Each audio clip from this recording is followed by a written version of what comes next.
obviously have a higher capacity for empathy Yes. than men. But that empathy could be manipulated into giving empathy for people who don't deserve it. And that's a problem. And they can be manipulated into doing things that are not in their best interest. And that's why, Greg, I want our audience to consider amending the 19th Amendment. Really? Now I'm not saying, no, whoa, women, I'm not saying I don't want you to vote. I'm just saying not for the important stuff. Yeah. No, but let me hear me out. No. You can still vote. No.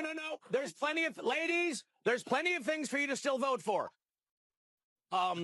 America's Got Talent, Dancing with the Stars, the school board, Employee of the Month at Whole Foods. There's plenty for you to still get excited about and vote. I'm just saying for the big stuff, leave it to the less suicidal, empathetic humans, men.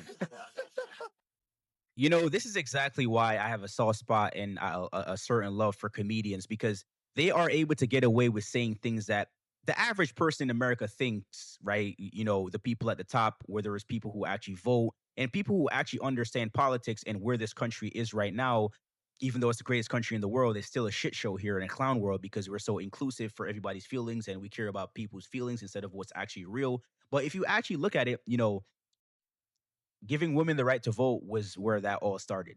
And when you actually look at the logical argument for this, there's a reason why, you know, looking at the, 19th Amendment wouldn't be a bad idea. You take a look at all the progressive policies that have been passed, or the progressive policies that people normally vote for. Who are the people in majority of people who vote for those, policies? They are women. You're talking about things like abortion, right? Where it's literally ridding people of the consequence of sleeping with other people, unprotected sex, right?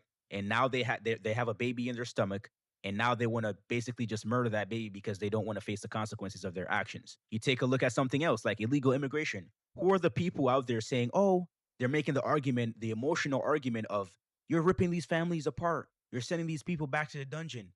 Well, guess what? Those people should not have been here in the first place. And in fact, if they would have actually taken the time to get an immigration lawyer and to actually come to this country legally and not illegally, they probably would not have gotten deported.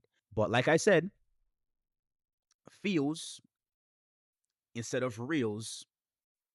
I'm just saying. And the nail in the coffin really is, and you can do this experiment out there if you want. Go ask your average woman, if you see a woman walking around, or even maybe your sister or cousin, go ask them, what's a selective service? Promise you they won't know what that is. But every single man knows what that is. And that is the reason why I think we should genuinely take a look at their 19th Amendment. I'm just saying. But hey, he's right. He is absolutely right.